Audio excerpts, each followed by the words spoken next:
কোন পেজটাতে এটা? আমাকে একটু লিঙ্কটা দাও তো।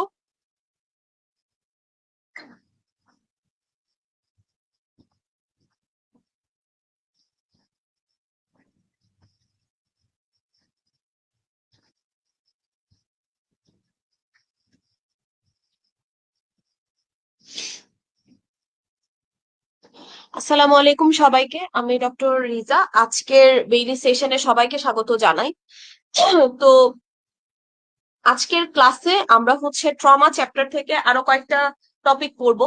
লাস্ট ক্লাসে হচ্ছে একদম ট্রমার ইন্ট্রোডাক্টরি 2-3টা চ্যাপ্টার ছিল, ওগুলি নিয়ে আমরা পড়াশোনা করেছি। বিশেষ করে যেটার মেইন ইম্পর্টেন্ট টপিকটা ছিল হচ্ছে আপনার এটিএলএস গাইডলাইন প্রোটোকল, যেটা ওটার উপরে। তো আজকে হচ্ছে আমরা 4টা চ্যাপ্টার পড়বো। এগুলিতে পড়াশোনা খুবই কম কিন্তু খুবই ইম্পর্টেন্ট। কারণ হলো কি, যে বেসিক অ্যানাটমিতে আপনার এক্সট্রিমিটির যে চ্যাপ্টার গুলো আছে, সুপেরিয়র ইনফেরিয়র এক্সট্রিমিটি, ওটা পড়তে গেলে অবশ্যই পাশে এই চ্যাপ্টার গুলো খুলে বসতে হবে, হ্যাঁ, বেইলিয়ান নার্ভসের। কারণ কি, যে শুধুমাত্র ওই বেসিক পিওর অ্যানাটমির এক্সট্রিমিটিটা পড়লে হবে না, এটার সাথে সার্জিক্যাল যেই সিনারিও গুলো কিংবা সার্জিক্যাল যেই মানে কেস গুলো আছে, এগুলো একটু মিক্স করে পড়তে হবে। কারণ পরীক্ষায় আপনার ধরেন কোন একটা মাসেলের ব্লাড সাপ্লাই বলেন বা অ্যাকশন বলেন, এটাও জানতে চাইতে পারে। আবার এটার পাশাপাশি ওই মাসেলটা কিংবা ওই নার্ভ বা ওই ভেসেল রিলেটেড অ্যাপ্লাইড অ্যানাটমিটাও জানতে চাইতে পারে। সো বেইলি পড়লে আপনার এর বাইরের আর ইনফরমেশন জানতে হবে না, হ্যাঁ, ক্লিনিক্যাল অ্যানাটমি রিলেটেড। এজন্য এই চ্যাপ্টার গুলো অবশ্যই পেপার 1 এর জন্য খুবই গুরুত্বপূর্ণ। ওকে, তো প্রথম চ্যাপ্টারটা হচ্ছে চ্যাপ্টার 32, এক্সট্রিমিটি ট্রমা। তো এখান থেকে পড়া খুবই কম। আমরা লাস্ট ক্লাসে প্রাইমারি সার্ভেটা নিয়ে পড়েছি। এটিএলএস প্রোটোকলের আন্ডারে কিন্তু 3টা সার্ভে আমরা জানি। যে প্রাইমারি সার্ভে নিয়ে আমরা পড়েছি যে প্রাথমিক যেই চিকিৎসাটা, প্রাথমিকভাবে আমরা একটা পেশেন্টের এক্সটার্নাল হ্যামোরেজ কন্ট্রোল করব, তার এয়ারওয়ে দেখব, ব্রিদিং দেখব, তার সার্কুলেশন দেখব, তারপরে নিউরোলজিক্যাল স্ট্যাটাস দেখব, প্রপারলি এক্সপোজ করে দেখব যে আশেপাশের স্ট্রাকচারস গুলো ইনজোর্ড কতটুকু হলো বা হলো না। এটা আজকে আমরা পড়বো সেকেন্ডারি সার্ভে। হ্যাঁ, আজকের এই চ্যাপ্টারটাতে সেকেন্ডারি সার্ভেটাকে আমরা মনে রাখি একটা নেমোনিকের মাধ্যমে। এটা আমরা একদম বলতে গেলে এটিএলএস নিয়ে যখন থেকে আমরা পড়াশোনা করছি, আমরা তো আমাদের 3rd ইয়ার থেকে ক্লিনিক্যালি ওরিয়েন্টেড হই, তাই না, সার্জারি নিয়ে পড়াশোনা করি। তখন কিন্তু ওই এই বেসিক জিনিসটা কিন্তু তখন থেকে আমরা জানি যে সেকেন্ডারি সার্ভেটা হচ্ছে আমরা একটা নেমোনিক দিয়ে মনে রাখি, অ্যাম্পল। তো কোনটা দিয়ে কি বোঝায়, এটা এই নেমোনিকটা মনে রাখলে আর আপনার মনে রাখতে কষ্ট হবে না। যেমন এ ফর অ্যালার্জি, তার অ্যালার্জির হিস্ট্রি নিতে হবে, কোনো কিছুতে অ্যালার্জি আছে নাকি। এটা হতে পারে খাবার, এটা হতে পারে কাপড়, এটা হতে পারে কোনো মেটালিক জিনিস, হ্যাঁ, সো কোনো ড্রাগ হতে পারে। সো 1 নাম্বার হচ্ছে অ্যালার্জির হিস্ট্রি নিতে হবে। মানে প্রাইমারি সার্ভেতে আমি দেখবো, অ্যাজ এ ক্লিনিশিয়ান আমি দেখবো পেশেন্টের, আমি স্ট্যাটাস গুলি চেক করব। সেকেন্ডারি সার্ভেতে আমি কি করব, হিস্ট্রি নিব পেশেন্টের থেকে। ওকে, কারণ প্রাইমারি সার্ভে করে পেশেন্টটাকে একটু স্টেবল করে কনসিয়াস করার পরে যখন সে কথা বলার উপযুক্ত হবে, তখনই কিন্তু আপনি এই পেশেন্টটার সেকেন্ডারি সার্ভেটা করতে পারবেন। সো এই কথাগুলি এখানে বলা, যে এ ফর অ্যালার্জি, এম দিয়ে হচ্ছে মেডিকেশন, তাকে তার ইম্পর্টেন্ট কিছু মেডিকেশনের কথা জিজ্ঞেস করতে হবে। যেমন সাপোজ স্টেরয়েডের কথা, তারপরে হচ্ছে অ্যান্টিকোয়াগুলেন্ট, অ্যান্টিপ্লেটলেট ড্রাগ, এই যে ওয়ারফেরিন বলেন, হ্যাপারিন বলেন, এগুলোর কথা। সাপোজ একটা পেশেন্টের হচ্ছে multi trauma, polytrauma, road traffic accident হয়েছে, আপনি প্রাইমারি সার্ভে করে পেশেন্টটাকে একটু স্টেবল করলেন। এখন আপনার এটা জানা জরুরি যে পেশেন্টটা কোনো ধরনের অ্যান্টিকোয়াগুলেন্টে আছে কিনা, হ্যাপারিন বা ওয়ারফেরিন সে নিচ্ছে কিনা। কারণ কি, এই পেশেন্টটার আপনি সার্জারি করবেন। এখন যদি এই ড্রাগগুলির আপনি হিস্ট্রি না নেন এবং পেশেন্ট যদি এই ড্রাগগুলি নিয়ে থাকে, তাহলে কিন্তু সার্জিক্যাল ফিল্ডে তখন একটা ব্লেন্ডার হয়ে যাবে, তাই না। সো মেডিকেশনের হিস্ট্রি নিতে হবে। পিতে হচ্ছে past medical and surgical history, previously ওনার কোনো ধরনের সার্জারি হয়েছিল কিনা, কোনো ধরনের কোমরবিডিটি আছে কিনা, এগুলি জিজ্ঞেস করতে হবে। ওকে, তাহলে এ এম পি 3টা শেষ। এখন আমরা আসলাম এল। এল মানে কি, এল ফর লাস্ট টাইম, মানে হচ্ছে যে শেষ কখন উনি সলিড বা লিকুইড ফুড খেয়েছেন।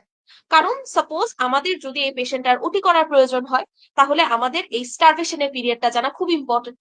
So L for last time, A M P, এই 3টা আমরা মনে রাখতে পারি। এল এ গিয়ে আমাদের সমস্যা হয়ে যায়। এল মানে লাস্ট টাইম, কখন উনি কোনো কিছু খেয়েছেন বা ড্রিঙ্ক করেছেন, হ্যাঁ, মানে পানীয় কোনো কিছু। এটা ই ফর ইভেন্টস।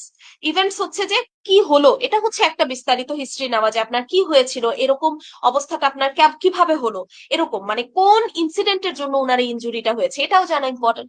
কারণ সাপোজ একটা বার্নের পেশেন্ট, হ্যাঁ, একটা বার্নের পেশেন্ট, সো আপনার জিজ্ঞেস করতেই হবে এই পেশেন্টটাকে যে উনি ধরেন ওই আগুন যে জায়গাটাতে লেগেছিল ওই জায়গাটাতে উনি কত সময় ছিলেন, কত সময় আবদ্ধ ছিলেন। কারণ বেশি সময় যদি ইনহেলেশনাল বার্নের হিস্ট্রি থাকে, উনার কিন্তু তখন উনার ট্রিটমেন্ট প্রোটোকলটা পুরো চেঞ্জ হয়ে যাবে। সো এজন্য এই অ্যাম্পেল দিয়ে যদি আমরা সেকেন্ডারি সার্ভে পয়েন্ট রাখি, তাহলে পেশেন্টের থেকে আমরা কি ইনফরমেশন গুলো খুব সহজে জেনে নিতে পারবো। সো এখানে অবশ্যই পড়বেন এমসিকিউ এর জন্য, নিজের জানার জন্য, পাশাপাশি এটা পরীক্ষার জন্য গুরুত্বপূর্ণ। প্রাইমারি সার্ভের ATLS এবং সেকেন্ডারি সার্ভের অ্যাম্পেল। ওকে, তারপরে এই চ্যাপ্টারটা থেকে যেটা পড়তে হবে সেটা হচ্ছে এই টেবিল নাম্বারটা 32.1। এই চ্যাপ্টার গুলো থেকে পড়াশোনা খুবই সিলেক্টিভ, হ্যাঁ, ট্রমা থেকে। এই জন্য আমাদের ক্লাস করে করে আপনারা জাস্ট দাগিয়ে নেবেন। এবং ট্রাস্ট মি, এই যে মানে যেই পয়েন্ট গুলো বলবো বা যে টপিক গুলো বলবো, এর বাইরে আসলে কোনো কিছুর জন্য প্রিপারেশন নিতে হবে না। মানে FCPS বলেন, রেসিডেন্সি বলেন, এতটুকু ইনফরমেশন আপনার কভার হয়ে যাবে এন্ট্রান্স এক্সাম গুলো। পরবর্তীতে পড়াশোনা আরো ডিপ, কিন্তু এন্ট্রান্স এর জন্য আপনার এতটুকুতে সব ধরনের এন্ট্রান্স এর জন্য আপনার কভার হয়ে যাবে। তো টেবিল নাম্বার 32.1 এটা অবশ্যই পড়তে হবে, যে কোন ধরনের ইনজুরি কোনোভাবেই ওভারলুক করা যাবে না। হ্যাঁ, এগুলি ডেঞ্জারাস, এগুলি শোনার সাথে সাথে প্রম্পট মেজারমেন্ট নিতে হবে। কোনগুলি? Posterior dislocation of the shoulder, shoulder dislocation, এটা খুব খারাপ, কারণ এক্সিলারি আর্টারি ড্যামেজ হয়ে যায়, ব্লিডিং স্টার্ট হয়ে যেতে পারে, এক্সিলারি নার্ভ ড্যামেজ হয়ে যেতে পারে। Lateral condylar mass fracture of the distal humerus. Okay, perilunate dislocation, scaphoid fracture, খুবই খুবই important, scaphoid fracture, avascular necrosis হয়ে যায়। তারপরে কি? Tarsometatarsal fracture dislocation, compartment syndrome, vascular injury with knee dislocation, talar neck fracture, Achilles tendon rupture. এই জিনিসগুলো খুবই খুবই খুবই ইম্পর্টেন্ট, এরা খুবই নটোরিয়াস। এ ধরনের কোনো ইনজুরি সাসপেক্ট করলে কোনোভাবেই বসে থাকা যাবে না, যত আর্লি ম্যানেজমেন্ট করা যায় পেশেন্টটাকে। কারণ এগুলিতে হচ্ছে পেশেন্টের আশেপাশের সারাউন্ডিং নার্ভ ড্যামেজের সম্ভাবনা বেশি, ব্লাড লসের সম্ভাবনা বেশি। যেমন মনে রাখবেন সবসময় যে হিপ বা পেলভিস এটা এমন একটা রিজিয়ন, এখানে কোনো কারণে যদি ফ্র্যাকচার হয় পেশেন্টের, চোখের পলকে 1.5 থেকে 2 লিটার ব্লাড ইন্টারনালি লস হয়ে যায়, পেশেন্ট হাইপোভলিউমিক শকে চলে যায়। ওকে, সো এগুলি একটু মনে রাখবেন। আর এখান থেকে দুটো SBA বলি লিখে রাখতে পারেন এটার পাশে। যদি আপনার কাছে জানতে চায় যে কার্পাল বোনগুলোর মধ্যে, আমাদের হাতের যে কার্পাল বোনগুলো আছে, এই কার্পাল বোনগুলোর মধ্যে সবচাইতে বেশি ডিসলোকেশন হয় কোনটাতে, মনে রাখবেন লুনেট। এটা SBA তে আসতে পারে, লুনেটের সবচাইতে বেশি ডিসলোকেশন হয়। আর অ্যাভাস্কুলার নেক্রোসিসের যদি একটা সাইট জানতে চায় SBA তে, যে most common site of avascular necrosis, এটা হবে স্ক্যাফয়েড। ওকে, স্ক্যাফয়েড ফ্র্যাকচার, এটা মনে রাখবেন। সো এই বক্সটা অবশ্যই দাগায় নিতে হবে, ভালো করে পড়তে হবে। ওকে, তারপরে এখান থেকে কিছু প্রাইমারি কথাবার্তা, যেগুলি হচ্ছে আমরা অর্থোপেডিক্সে পড়াশোনা করেছি, যে সবসময় এক্সরে ফিল্ম, জয়েন্ট বলেন, বোনস বলেন, এগুলি হচ্ছে দুইটা ভিউ দেখি আমরা, দুইটা জয়েন্ট দেখি কম্পেয়ার করার জন্য, দুইটা অকেশনে নিতে পারলে খুবই ভালো হয়। হ্যাঁ, দুই সাইডে করতে হবে, এই টাইপের জিনিসপত্র। যেমন দুইটা অকেশনের একটা ক্লিনিক্যাল ইম্পর্টেন্স আছে, যে দুটো অকেশনে কেন নিব। এটা হচ্ছে মোস্ট কমনলি একটা এক্সাম্পল হলো স্ক্যাফয়েড ফ্র্যাকচারে। সাপোজ আজকে স্ক্যাফয়েড ফ্র্যাকচার যদি কারো হয়, সাথে সাথে যদি এক্সরে করা হয়, কোনো ফাইন্ডিং আসবে না। কিন্তু 1-2 সপ্তাহ পরে যখন অ্যানাটমিক্যাল স্নাফ বক্স এই রিজিয়নটাতে পেইন ফিল করে পেশেন্ট, এবং আপনি যদি এক্সরে করেন, তখনই কিন্তু আপনি স্ক্যাফয়েডের ফ্র্যাকচারটা দেখতে পারবেন। এজন্য দুইটা অকেশন খুবই গুরুত্বপূর্ণ। আচ্ছা, অ্যানাটমিক্যাল স্নাফ বক্সের বাউন্ডারি ইনফিনিটি স্টার, এই যে এখানের মধ্যে দেওয়া আছে ইনফিনিটি স্টার। ওকে, এটা অবশ্যই পড়বেন, আমাদের জন্য ক্লিনিক্যালি ইম্পর্টেন্ট। এই অ্যানাটমিক্যাল স্নাফ বক্সে বেসিক্যালি কি কি থাকে? এখানে রেডিয়াল আর্টারি থাকে, এই যে লাল রঙের যে জিনিসটা, that is radial artery. So anatomical snuff বক্সে আমরা রেডিয়াল আর্টারির পালসেশন পাবো। 2 নাম্বার জিনিস, ক্যাফালিক ভেইন থাকে, ফ্লোরের মধ্যে ক্যাফালিক ভেইন থাকে। 3 নাম্বার জিনিস, এই অ্যানাটমিক্যাল স্নাফ বক্সের ফ্লোরটা কিন্তু স্ক্যাফয়েড বোনস দিয়ে তৈরি। দ্যাটস ওয়াই কোনো কারণে যদি স্ক্যাফয়েড ফ্র্যাকচার হয়, এখানে যদি অ্যাভাস্কুলার নেক্রোসিস হয়, পেশেন্টের পেইন ফিল হবে। ওকে, সো অ্যানাটমিক্যাল স্নাফ বক্স পরীক্ষার জন্য খুবই গুরুত্বপূর্ণ। বাউন্ডারি এবং কন্টেন্ট অবশ্যই পড়বেন, এভাবে ক্লিনিক্যালি কোয়েশ্চেন আসবে আপনার কাছে। আচ্ছা।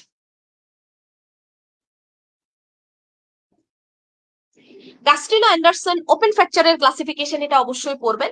ওপেন ফ্র্যাকচার আর ক্লোজ ফ্র্যাকচার, সাপোজ আপনার একটা অ্যাক্সিডেন্ট হলো, এই অ্যাক্সিডেন্টের মাধ্যমে পরে কি দেখা গেল যে ধরেন আপনি একটা ভেহিকেলের সাথে ধাক্কা খেলেন, কিছুক্ষণ পরে আপনি আপনার হাতটা, ডান হাতটা আর নাড়াতে পারছেন না, রেস্ট্রিক্টেড মুভমেন্ট, খুব ব্যথা, ফুলে গেল।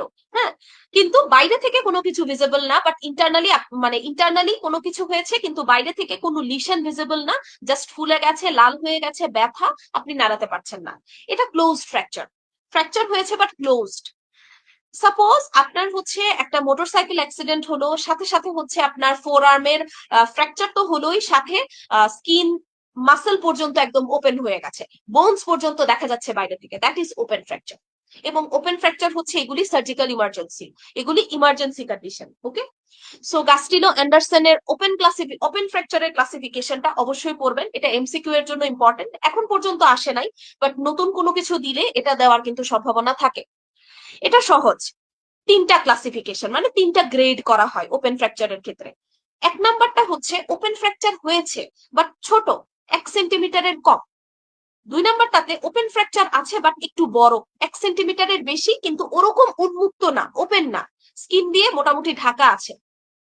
তিন নাম্বারটা খারাপ, এই তিন নাম্বারটার মধ্যে আবার আছে তিনটা গ্রেডিং, ABC। এতে হচ্ছে যে এটা পুরোপুরি খারাপ অবস্থা, কিন্তু এখন পর্যন্ত পাতলা একটা স্কিন দিয়ে এটা ঢেকে ঢাকা আছে, পুরোপুরি ওপেন না। বিতে হচ্ছে সফট টিস্যু কভারেজ ইনএডিকুয়েট, একদম উন্মুক্ত হয়ে গেছে। আর তিন নম্বরে একদম আর্টারি পর্যন্ত, মানে নার্ভ, আর্টারি, ভেসেল যা আছে সবকিছু একদম উন্মুক্ত, এটা রিপেয়ার করতে হবে, ভেসেল রিপেয়ার করতে হবে। ওকে, সো এটা পড়ে নেবেন, এটা খুবই সহজ, বুঝে পড়লে। এটা হচ্ছে 32.2, নাইস টু নো, বাট পরে রাখবেন, এটা বাদ দিবেন না।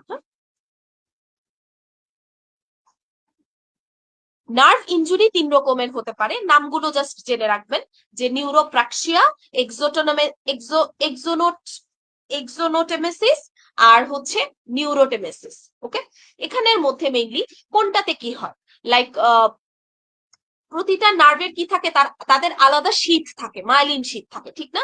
তো আপনার হচ্ছে যে নিউরোপ্র্যাক্সিয়াতে বেসিক্যালি কোনো ধরনের মাইলিন শীটের কন্টিনিউইটিতে প্রবলেম হয় না। ওকে, আর এক্সোটোনেমেসিস যেটা, ওইটার ক্ষেত্রে হচ্ছে শীত ইনটেক থাকে, ভেতরের ফাইবার চলে যায়। নিউরোটোনেমেসিসে হচ্ছে complete division of the nerve, nerve পুরোটাই দুই টুকরা।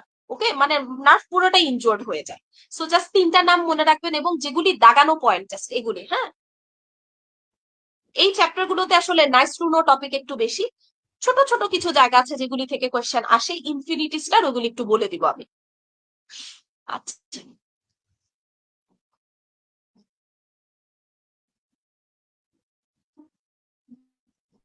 এগুলি লাগবে না।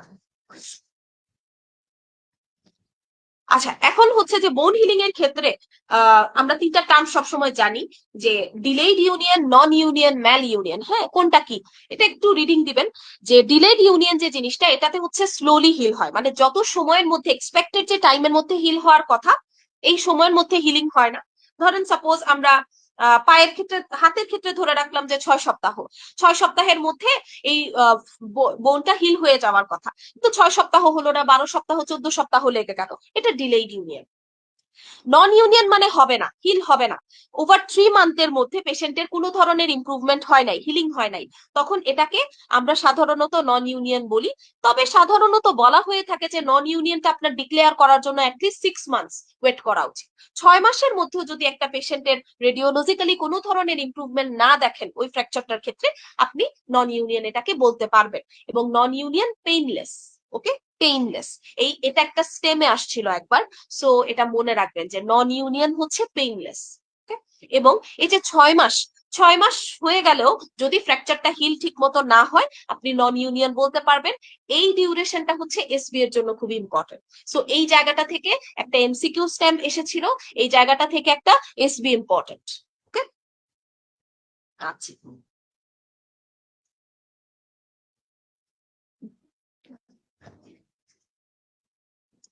এখানে কয়েকটা জিনিস একটু দেখে নিয়েন যে একটা ধরেন বোনস একটা একটা বোনস ফ্র্যাকচার হলো, একটা টুকরা অথবা হচ্ছে লিনিয়ার ফ্র্যাকচার বলেন অথবা দুই টুকরা হয়ে গেল, এটাকে ঠিক মতো হিল করার জন্য আমরা কি করে দিই, বোনসটাকে অ্যাপোজ করে দেওয়ার চেষ্টা করি। তো এই ঠিক মতো জায়গায় পজিশনে হোল্ড করে রাখার জন্য কি কি মেথড আছে?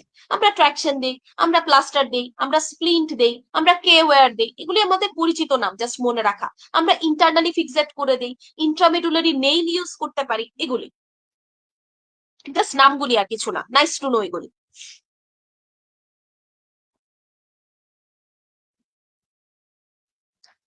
এখান থেকে যেটা পড়বেন কে ওয়্যার এর ইন্ডিকেশন, এটা অবশ্যই পড়বেন ফর এমসিকিউ। কে ওয়্যার এটা হচ্ছে সার্জিক্যালি অনেক বেশি ইউজ করা হয়, অর্থতে দেখবেন। সো কে ওয়্যার ইনসারশন কখন করবেন? টেম্পোরারি ফিক্সেশনের জন্য, ছোট ছোট ফ্র্যাকচার ফ্র্যাগমেন্টের পার্মানেন্ট ফিক্সেশনের জন্য, tension band wiring and temporary immobilization of a small joint, এগুলি একটু কষ্ট করে মুখস্থ করতে হবে। সো এই চারটা পয়েন্ট এমসিকিউ এর জন্য পড়বেন। এইটা কিন্তু প্রশ্নটা খুব ইম্পর্টেন্ট, কে ওয়্যার ইনসারশনের ইন্ডিকেশন হুট করে এটা দিয়ে দিতে পারে। সো এমসিকিউ এর জন্য জাস্ট চারটা পয়েন্ট কষ্ট করে মনে রাখবেন। ওকে, টেম্পোরারি ফিক্সেশন, ছোট ছোট ফ্র্যাকচার ফ্র্যাগমেন্ট হলে ওইটার definitive fixation, temporary band wiring, temporary mobilisation of a small joint. ওকে,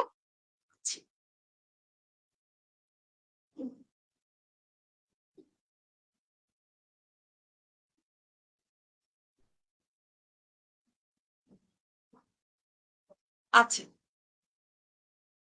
এখন হলো যে একটা লিম্ফ ট্রমা নিয়ে আপনার কাছে যদি আসে পেশেন্টের, পায়ের মধ্যে আঘাত, মানে হাতে পায়ে আঘাত পেলো, এক্সট্রিমিটিতে কোনো ট্রমা হলো, কোন কোন কেসগুলোতে আমরা ওই পেশেন্টের সার্জারি করব? এটা খুব ইম্পর্টেন্ট এমসিকিউ এর জন্য, এই জায়গাটুকু মুখস্থ করবেন। ওকে, কষ্ট করে এটা পড়ে নিবেন, কারণ এই জায়গাগুলি হচ্ছে, এগুলি থেকে এমসিকিউ আসার সম্ভাবনা পেপার ওয়ানে খুবই খুবই খুবই বেশি। ওকে, সো পেপার ওয়ান বলেন পেপার থ্রি বলেন, যে কোনোটাতেই আসতে পারে যে সার্জারি, লিম্ফ ট্রমার ক্ষেত্রে সার্জারির ইন্ডিকেশন গুলি, এগুলি আমরা অবশ্যই পড়ে নিব। ওকে, এই বক্সটা দেখেন, এই পুরোটা চ্যাপ্টার থেকে কিন্তু পড়াশোনা এখন পর্যন্ত খুবই অল্প।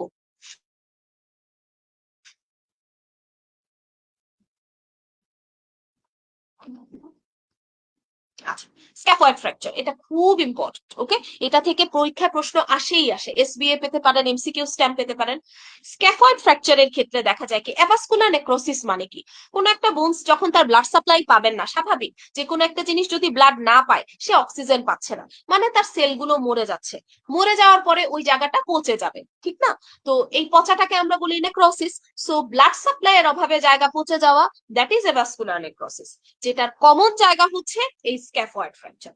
স্ক্যাফয়েডের কি এমন আছে, কি এমন ক্যারেক্টার আছে যেটার কারণে তার ফ্র্যাকচার হলে অ্যাভাস্কুলার নেক্রোসিস সবার আগে খুব তাড়াতাড়ি হয়ে যায়?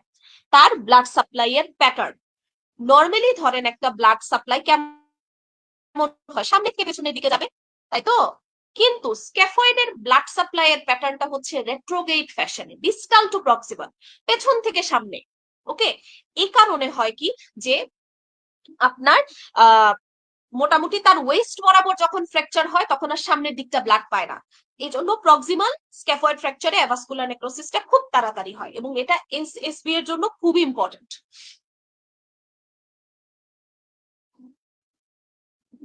আপনার কাছে অনেক কিছু বলতে পারে, যে ধরেন একটা অ্যাক্সিডেন্ট হয়েছে, আপনি হাতে ব্যথা পেয়েছেন, হ্যান্ডে, রাইট হ্যান্ডে ব্যথা পেয়েছেন, 3-4 দিন পরে হচ্ছে আপনার অ্যানাটমিক্যাল স্নাফ বক্সের এরিয়াটাতে অনেক বেশি ব্যথা করতেছে, তাহলে এটার প্রবাবল ডায়াগনোসিসটা কি হতে পারে? Scaphoid fracture. Okay, scaphoid fracture. So এভাবেও দিতে পারে আপনার কাছে।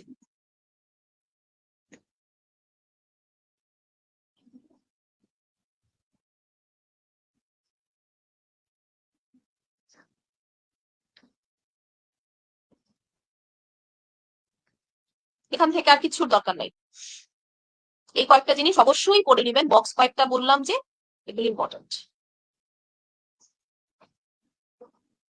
কয়েকটা জিনিস মনে রাখবেন, যেমন আহ আহ, আপনার এগুলো একটু লিখে রাখবেন এসবি এর জন্য, যে শোল্ডার ডিসলোকেশন হলে কোন নার্ভের সমস্যা হবে।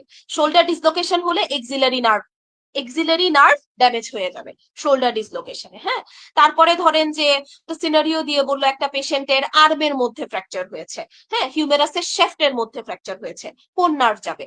রেডিয়াল নার্ভ যাবে। ওকে, আচ্ছা।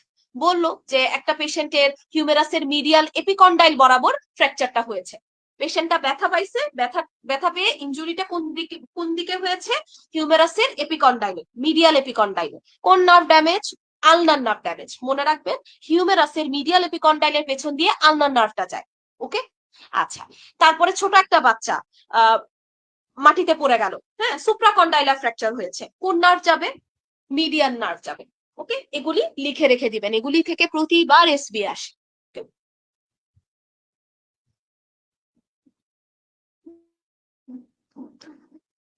আচ্ছা, এখানে একটা জিনিস আছে কম্পার্টমেন্ট সিনড্রোম, এগুলো আসলে প্রতিটা চ্যাপ্টারই আছে শুরুর দিকে। সো আলাদা করে এখান থেকে আর এক্সট্রা কোনো ইনফরমেশন নাই, পড়বেন অবশ্যই।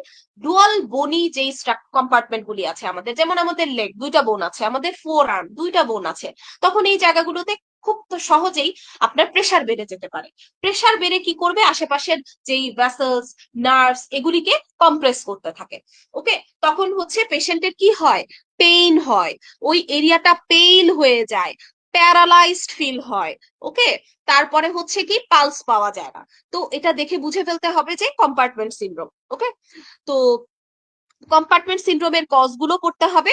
এবং নর্মালি আমরা কি করি? ডিপ ফাসাতে একটা লঙ্গিচুডিনাল ইনসিশন দেই, ফ্যাসিওটমি বলি আমরা, এটাই হচ্ছে ট্রিটমেন্ট। আচ্ছা, এখন হলো কি যে যদি জানতে চাই যে কম্পার্টমেন্ট সিনড্রোমের একটা কজ বলো, এসবি এর জন্য ফ্র্যাকচার। ওকে, ফ্র্যাকচার। এরপরে মনে রাখবেন যে থার্ড ডিগ্রি বার্নে কিন্তু কম্পার্টমেন্ট সিনড্রোম হতে পারে। আপনি টাইট করে প্লাস্টার দিয়ে দিলেন হাতের মধ্যে, ওইটার কারণেও কিন্তু ওই কম্পার্টমেন্টে প্রেসার বেড়ে যেতে পারে। কোনো কারণে যদি ফ্লুইড ওভারলোড হয়ে যায়, ওকে, ফ্লুইড ওভারলোড হয়ে যায়, কোনো কারণে যদি ওই জায়গাটাতে আঘাত পেয়ে ব্লাড জমে, ওখানে প্রেসার বাড়তে থাকবে, ওইটাই হচ্ছে কম্পার্টমেন্ট সিনড্রোমের রিজন। এবং মনে রাখবেন যতটুকু না লিশন থাকে এর থেকে বেশি গুণ পেইন থাকে, পেইনটা আউট অফ প্রপোর্শন থাকে। এটা হচ্ছে একটা কি ফিচার, এসবি তে এই পয়েন্টগুলি খুঁজবেন, তাহলে কম্পার্টমেন্ট সিনড্রোম রিলেটেড কোনো এসবি আসলে ইজিলি ধরতে পারবেন জিনিসটা। হ্যাঁ, আচ্ছা, গেল এই চ্যাপ্টার থেকে। আর কিছু লাগবে না, এই চ্যাপ্টারটা থেকে পড়া আরো অল্প। ডিজাস্টার সার্জারি, ডিজাস্টারের ক্ষেত্রে হচ্ছে জাস্ট এখানে একটা খুব ইম্পর্টেন্ট বক্স আছে, ওটাই পড়লে হবে। দেখে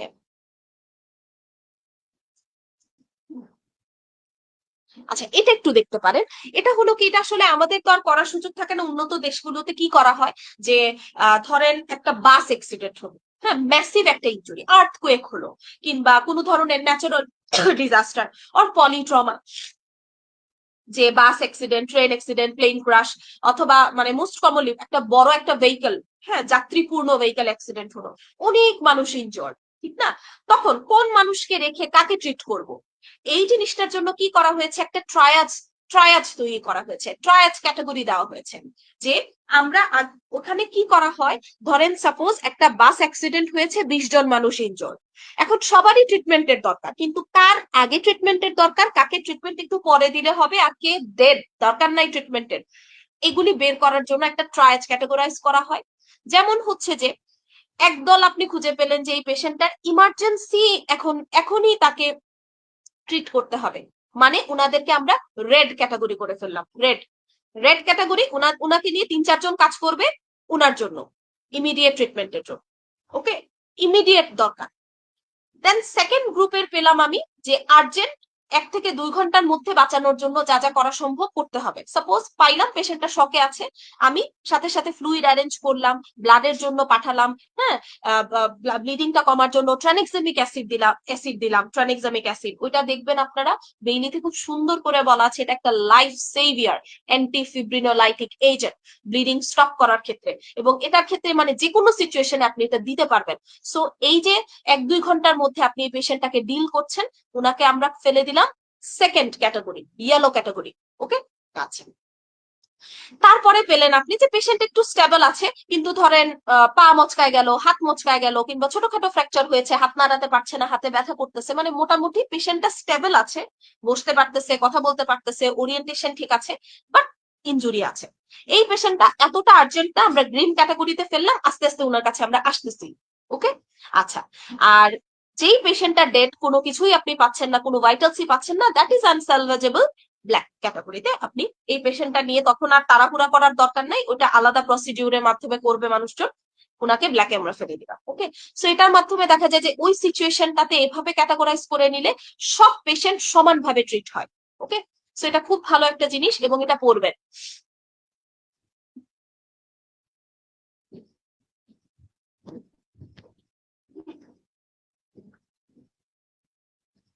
যে এখন যে প্যালেস্টাইনে হচ্ছে জিনিসপত্রগুলি, এগুলিতে কিন্তু এই নলেজ গুলি কাজে লাগাই ওরা করতেছে। আজকে দেখলাম যে সিজারিয়ান সেকশন হচ্ছে উইদাউট এনি অ্যানেস্থেশিয়া, কতটুকু ভয়ানক জিনিস, বুঝতে পারতেছেন? আল্লাহ ছাড়া আসলে বাঁচানোর কেউ নাই এদেরকে।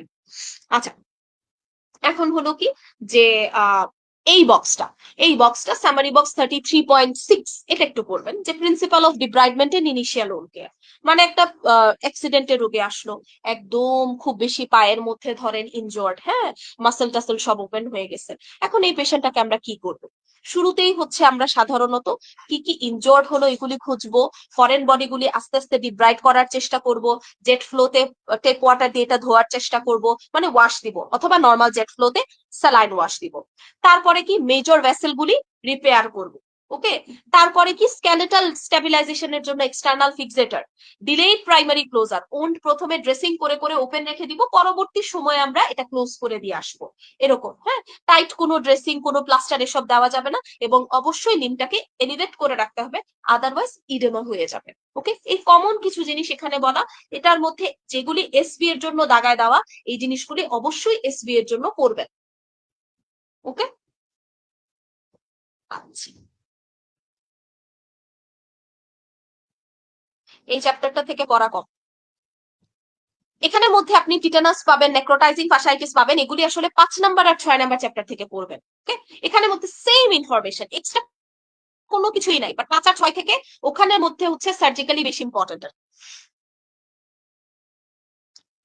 আচ্ছা, সো 5 আর 6 পড়ানোর সময় ইনশাল্লাহ আমি যদি নেই, ওইটা আলাদা করে পড়াই দিব, লিখাই দিব, এই জন্য এখানে আর বলতেছি না, একই ইনফরমেশন আছে।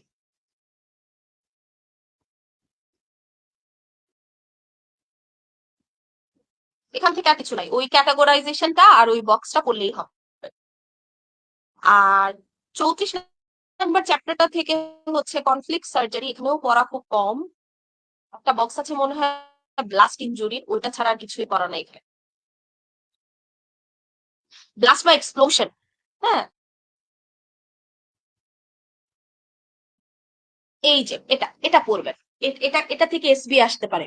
হুম, classification of blast injury, blast মানে আমরা বুঝি bomb blast, explosion, any type of explosion. Primary blast, primary blast ক্ষেত্রে মানে হচ্ছে মাইল্ড লেভেলের ব্লাস্ট, এক্সপ্লোশন হলো। তো এটার ক্ষেত্রে বেসিক্যালি শব্দ বেশি হয়, তো ওভার প্রেশার মেইনলি মনে রাখবেন। এই এখানে মধ্যে আমাদের প্রাইম অর্গান ড্যামেজ কান আমাদের। ওকে, সো টিম্প্যানিক মেমব্রেন ইনজুরি হতে পারে, লাং ইনজুরি হতে পারে, ইন্টেস্টাইনাল ব্লাস্ট ইনজুরি হতে পারে। তাহলে প্রাইমারি ব্লাস্টে 3টা অর্গান ড্যামেজ হতে পারে আমাদের, কান মানে tympanic membrane, lungs, intestine. Secondary ব্লাস্টের ক্ষেত্রে penetration or fragmentation, any type of penetrating injury হতে পারে secondary blast. Okay, tertiary blast blunt injury হতে পারে, ক্রাশ ইনজুরি। যেমন হচ্ছে আপনার কোনো টার্সিয়ারি ব্লাস্ট মানে হচ্ছে যে কোনো কিছু আপনার উপর পড়ে গেল, আপনি চাপা পড়ে গেলেন কোনো কিছু নিচে, ওইটা কি হবে? ক্রাশ ইনজুরি হবে। তখন অনেকক্ষণ যখন একটা জিনিস কম্প্রেস করে রাখবে, তখন কি হবে? আমাদের মাসেল গুলি নষ্ট হয়ে যেতে থাকবে, মরে যেতে থাকবে, মাসেলের ব্লাড সাপ্লাই নষ্ট হতে থাকবে। তখন মাসেল থেকে রিলিজ হয় মায়োগ্লোবিন, মাসেল প্রোটিন মায়োগ্লোবিন। এটা খুবই টক্সিক, এটা আমাদের কিডনি নিতে পারে না, আমাদের কিডনি নষ্ট হয়ে যায় এটার জন্য। এটা বডি থেকে বের হয়ে যাওয়ার উপায় হচ্ছে কিডনিতে চলে যায় সে। এই মায়োগ্লোবিন গুলো কিডনিতে গিয়ে কিডনি পুরোপুরি বন্ধ করে দেয়, রেনাল শাটডাউন করে ফেলে, কিডনির ইনজুরি করে ফেলে। সো রেনাল ফেইলিয়ারে ওই পেশেন্টটা তখন, ক্রাশ ইনজুরি হয়ে রেনাল ফেইলিয়ারে তখন পেশেন্টটা মরে যায়। সো টার্সিয়ারি ব্লাস্টের একটা খুবই ইম্পর্টেন্ট এক্সাম্পল হচ্ছে ক্রাশ ইনজুরি। ওকে, এটা মনে রাখবেন। কোয়াটার্নারি ব্লাস্ট আছে, তারপরে কোয়ার্নারি ব্লাস্ট আছে, প্রাইমারি, সেকেন্ডারি আর টার্সিয়ারি, এই 3টা অবশ্যই করবেন। ওকে, আমি যে কথাগুলো বলি এগুলি অবশ্যই পারলে লিখে রাখেন, দেখবেন স্টেমে এগুলির বাইরে আর কিছু আসে না।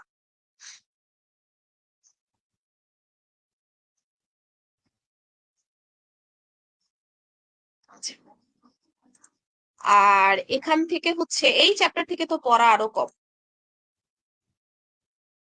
এখানে হিস্ট্রি টিস্ট্রি নেওয়া এগুলি পরীক্ষার জন্য আমাদের দরকার নাই।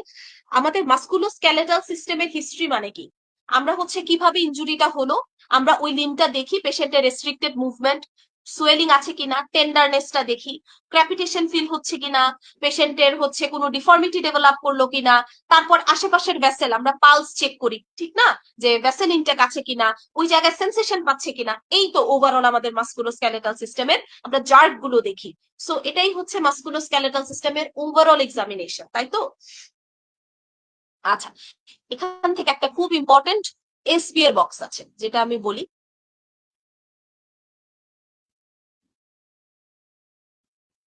আচ্ছা, এখান থেকে মাসেল পাওয়ারের এই যে মেডিকেল রিসার্চ কাউন্সিলের grading system of muscle power, এখানে মাসেল পাওয়ারের গ্রেডিং গুলি একটু পড়বেন। ওকে, 0 to 5 গ্রেডিং আছে, এমসিকিউ এর জন্য দিয়ে দিতে পারে, এখন পর্যন্ত দেয় নাই, বাট এটা দিয়ে দিতে পারে সহজ, যে কোনো মুভমেন্ট নাই মানে 0, ফ্লিকার অফ মুভমেন্ট, হালকা কিছু মুভমেন্ট আছে 1, active movement with gravity elimination 2, গ্র্যাভিটির এগেনস্টে হাঁটাচলা করতে পারতেছে 3, আর হচ্ছে পাওয়ার কম, মোটামুটি রেজিস্ট্যান্স আছে বাট পাওয়ার কম, দ্যাট ইজ 4, আর নর্মাল থাকলে তো 5। এটা সহজ, বাট এমসিকিউ এর জন্য এই জায়গাটা পড়বে। ওকে, এটা infinity star for paper 1, extremity যে আপনি কিছু পড়েন আর না পড়েন, এটা এসপি এর জন্য পড়তেই হবে। এই জায়গাটা থেকে পরীক্ষায় প্রশ্ন আসে, যেমন হচ্ছে যে একটা পেশেন্ট ইনজোর্ড হলো, সে তার ল্যাটারাল আপার আর্মের মধ্যে কোনো সেন্সেশন পাচ্ছে না, কোন ডার্মাটোম ড্যামেজ হয়েছে, এসবি তে জানতে চাইতে পারে।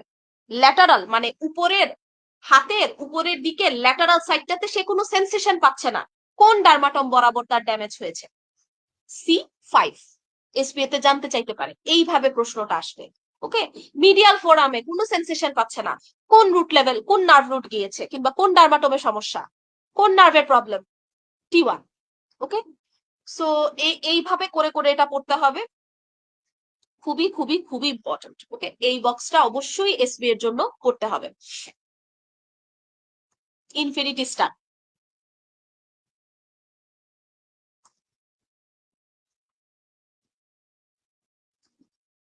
এর পরে যেটা করতে হবে,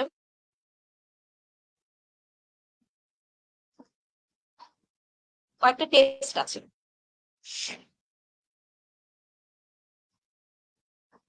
এই যে এটা হচ্ছে শোবার্স টেস্ট বা ফরওয়ার্ড বেন্ডিং টেস্ট। হ্যাঁ, শোবার্স টেস্ট এত কিছু কঠিন ভাবে পড়ার দরকার নাই, সহজ একটা ইনফরমেশন। এটা হচ্ছে শোবার্স টেস্ট বা ফরওয়ার্ড বেন্ডিং টেস্ট। কিসে করি? এনকাইলোজিং স্পন্ডাইলাইটিসে করি। ওকে, এটা শোবার্স টেস্ট পজিটিভ কিসে আসবে? যাদের টিপিক্যাল ব্যাম্বু স্পাইন থাকে। কোনটা? Ankylosing spondylitis. এসবিএ তে আসতে পারে।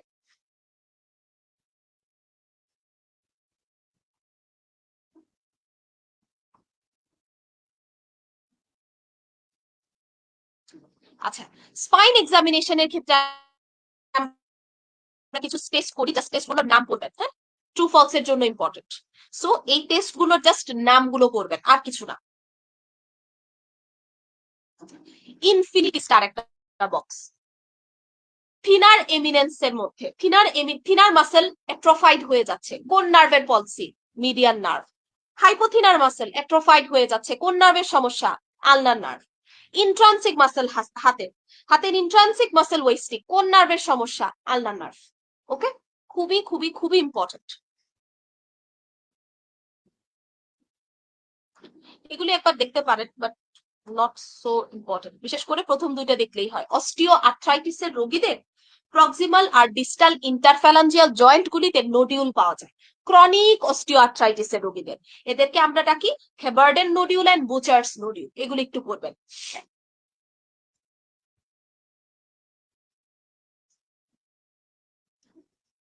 সেন্সরি ডিস্ট্রিবিউশন খুব ইম্পর্টেন্ট। লিটল ফিঙ্গারে কি থাকে, থাম্ব অথবা ইন্ডেক্স ফিঙ্গারে কি থাকে, বেজ অফ দা থাম্বের মধ্যে কার ইয়ে থাকে, বেজ অফ দা থাম্ব বলেন অথবা অ্যানাটমিক্যাল স্নাফ বক্স, আমরা জানি রেডিয়াল নার্ভের সেন্সেশন পাওয়া যায়। এটার থেকেও ভালো হবে আপনারা হচ্ছে একটা নিটারের মধ্যে খুব সুন্দর ছবি আছে হাতের কিউটেনিয়াস সাপ্লাই এর, ডরসাম পাম, পাম এবং ডরসাম দুটোরই, যে পামের মধ্যে কোন আঙ্গুলের কতটুক পর্যন্ত মিডিয়াল নার্ভ দেয়, কতটুক আলনার, কতটুক রেডিয়াল নার্ভ দেয়, এগুলি থেকে প্রশ্ন আসবেই আসবে। সো এই ছবিটা যদি চোখে ভাসান, মুখস্থ করার কোনো দরকার নাই। ওকে, হ্যান্ডেড কিউটিনিয়াস সাপ্লাই পড়বেন। আচ্ছা, কয়েকটা টেস্টের নাম জানবেন। হ্যাঁ, যেমন অ্যালেন্স টেস্ট। অ্যালেন্স টেস্ট, এই যে ধরেন আমরা এটা এটা কখন করা হয় আমি বলি, যে ধরেন কার্ডিয়াক বাইপাস, হ্যাঁ, করোনারি আর্টারিতে ব্লক ধরা পড়ছে, এখন আপনি গ্রাফট হিসেবে রেডিয়াল আর্টারি ইউজ করতে যাচ্ছেন। এখন আপনাকে আগে এটা দেখতে হবে যে আপনার আলনার আর্টারি, যেটা আপনার কোলেটারাল সাপ্লাই, ওটা ঠিক আছে কিনা, তাহলে না আপনি রেডিয়াল আর্টারিটা ইউজ করতে পারবেন। এজন্য আমরা অ্যালেন্স টেস্ট করি। ওটাতে নর্মালি দেখা হয় কি যে আলনার কোলেটারাল সাপ্লাইটা ঠিক আছে কিনা। সো রেডিয়াল আর আলনার আর্টারি যেই এডিকুয়েসি ব্লাড সাপ্লাই, তাদের কোলেটারাল সাপ্লাই ঠিক আছে কিনা, এটা দেখার জন্য আমরা করি অ্যালেন্স টেস্ট। ওকে। আচ্ছা, 2 নম্বর জিনিস হচ্ছে টিনেল টেস্ট এবং ফ্যালেন টেস্ট। এগুলি আমরা করি মিডিয়ান নার্ভ কম্প্রেশন। আপনাকে বলতে পারে যে carpal tunnel syndrome, carpal tunnel সিনড্রোমে আমরা জানি মিডিয়ান নার্ভটা কম্প্রেস হয়, তখন কিন্তু টিনেল সাইন বলেন, ফ্যালেন সাইন বলেন, এগুলি পজিটিভ আসবে। সো এই টাইপের টেস্ট মনে মানে দেখলেই মনে করবেন যে এগুলি মিডিয়ান নার্ভে। ওকে। আচ্ছা, আরেকটা আছে ফ্রমেন্ট সাইন। হ্যাঁ, ফ্রমেন্ট সাইন, এটা হলো আলনার নার্ভ ড্যামেজ হলে। এত কিছু কঠিন করা লাগবে না, ফ্রমেন্ট সাইন পজিটিভ মানে হচ্ছে আলনার নার্ভ ড্যামেজ। ওকে। আচ্ছা, আরেকটা জিনিস লিখে রাখতে পারেন, একটা ওকে সাইন আছে না, ওকে আমরা হাত দিয়ে করি, ওকে, ও ও যে হাত দিয়ে একটা বানাইতে পারি না আমরা, ওকে, এভরিথিং ইজ ওকে, ওটা বলার জন্য। এই ওকে সাইনটা করতে পারতেছে না একটা পার্সন, তার কোন নার্ভের সমস্যা? Anterior interosseous nerve. এটা লিখে রাখেন, ওকে সাইন করতে পারতেছে না মানে হচ্ছে যে কোন নার্ভের প্রবলেম? Anterior interosseous nerve.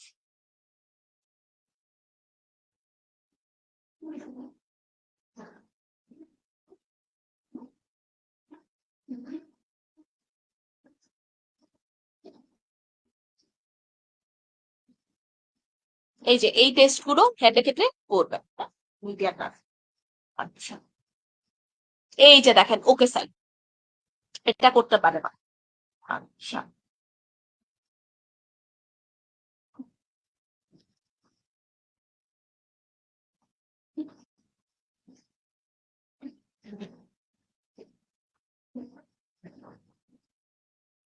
এটা একটু পড়বেন, পরীক্ষা এসবি তে প্রশ্ন আসতে পারে, ক্যারিং অ্যাঙ্গেল কত, ক্যারিং অ্যাঙ্গেলটা কত। হ্যাঁ, এই যে এই বরাবর একটা অ্যাঙ্গেল ধরা হয় ক্যারিং অ্যাঙ্গেল, এটা হচ্ছে 9 থেকে 14 ডিগ্রি।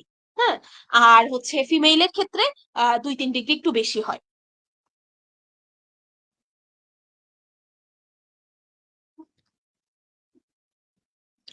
আচ্ছা, হিউমেরাসের 2টা এপিকন্ডাইল আছে, মিডিয়াল এপিকন্ডাইল, ল্যাটারাল এপিকন্ডাইল, তাই তো? হিউমেরাসের মিডিয়াল এপিকন্ডাইল থেকে একটা কমন অরিজিন হয় ফ্লেক্সর মাসেলের। ফোরআর্মের মধ্যে আমরা কি জানি যে ফোরআর্মে ফ্লেক্সর থাকে, এক্সটেনসর মাসেল থাকে। সব ফ্লেক্সর মাসেলগুলির একটা কমন অরিজিন এই মিডিয়াল এপিকন্ডাইল থেকে আসে। কোনো কারণে মিডিয়াল এপিকন্ডাইল যদি মানে ইনজর্ড হয়, তাহলে এটাকে আমরা ডাকি গলফার্স এলবো। তখন 2টা জিনিস হবে, একটা হলো আলনার নার্ভ ইনজুরি হবে, আরেকটা হচ্ছে এই কমন ফ্লেক্সর অরিজিন যেটা, ওইটা ইনজর্ড হলো, পেশেন্টের ফ্লেকশনে প্রবলেম হবে। ঠিক তেমনি ল্যাটারাল এপিকন্ডাইল থেকে আসে কমন এক্সটেন্সর অরিজিন। সব এক্সটেন্সর মাসেলগুলির একটা কমন অরিজিন এই ল্যাটারাল এপিকন্ডাইল থেকে আসে, যেটাকে আমরা বলি যে এখানে যদি কোনো কারণে ইনফ্লামেশন হয় বা ইনজুরি হয়, এটাকে আমরা ডাকি টেনিস এলবো। টেনিস এলবো, তখন সমস্যাটা কি হবে পেশেন্টের? ওই এক্সটেনশন করতে প্রবলেম হবে। এই জায়গাগুলো পড়বেন।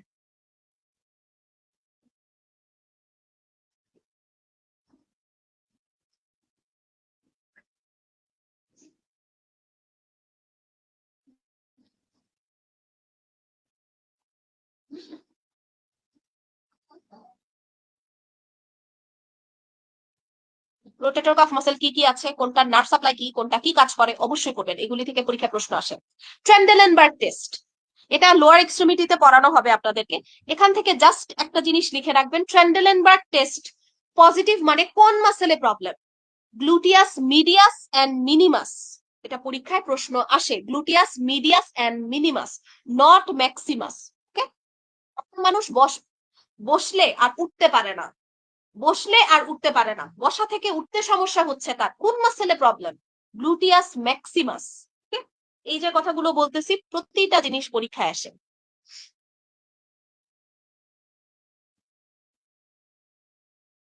আর কিছু দরকার নেই, এখান থেকে সব এই এতটুকুই অনেক। এসবি এই চ্যাপ্টারটাতে, এই চ্যাপ্টারটা ইয়ে করে পড়লে হবে না, anterior cruciate ligament, posterior cruciate ligament, এগুলির টেস্ট কোনটাতে কি পজিটিভ, এগুলি লিখে রাখবেন একটা জায়গায়। যেমন দেখেন ভালগাস স্ট্রেস, যদি কাউ বলে আপনাকে যে ভালগাস স্ট্রেস টেস্ট পজিটিভ, কোনটাতে ইনজুরি?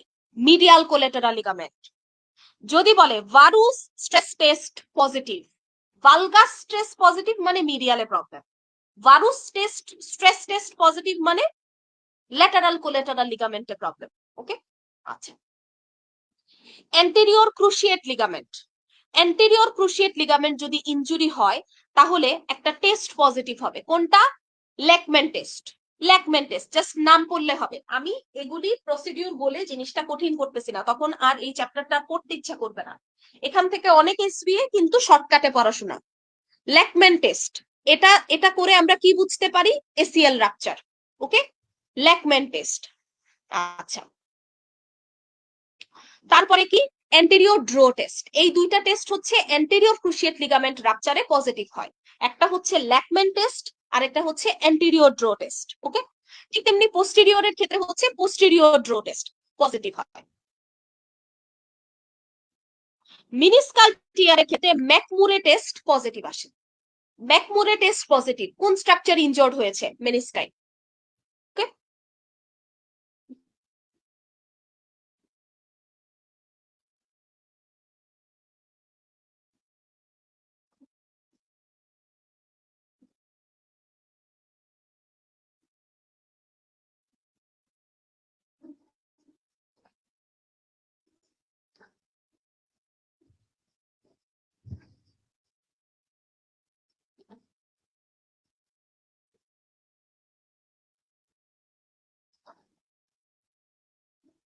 আচ্ছা, এখান থেকে আর কিছু পড়ার দরকার নেই। সো এই চ্যাপ্টারটা থেকে অনেক এসবিএ আছে পেপার ওয়ানের জন্য, এগুলি একসাথে অল্প অল্প স্ক্যাটার্ড পড়াশোনা। তো আপনি এই চ্যাপ্টারের শুরুতে একটা পেজের মধ্যে প্রতিটা ইনফরমেশন যদি লিখে রেখে দেন, তাহলে এই চ্যাপ্টারটা পুরোটা আপনার খুলতে হবে না, জাস্ট প্রথম পেজটার আপনার ওই নোটটা পড়লেই হবে। ওকে, সো এই চ্যাপ্টারটা খুব ইম্পর্টেন্ট এসবি এর জন্য, পেপার ওয়ানের। হ্যাঁ, এটা পড়বেন। তাহলে এই যে দেখেন আজকে হচ্ছে 32, 33, 34, 35 এই চারটা চ্যাপ্টার নিয়ে বললাম। এটার মধ্যে যা যা বলেছি এর বাইরে পরীক্ষার জন্য কিছুর দরকার নাই, কিন্তু আপনি জানার জন্য হলে সব করতে পারেন, কিন্তু এক্সাম ওরিয়েন্টেড পড়াশোনা এতটুকু। ওকে, আচ্ছা, তাহলে আজকে এতটুকুই। আর হচ্ছে পিডিএফটা আপনারা পেয়ে যাবেন ইনশাল্লাহ। ভালো থাকেন সবাই, আসসালামু আলাইকুম।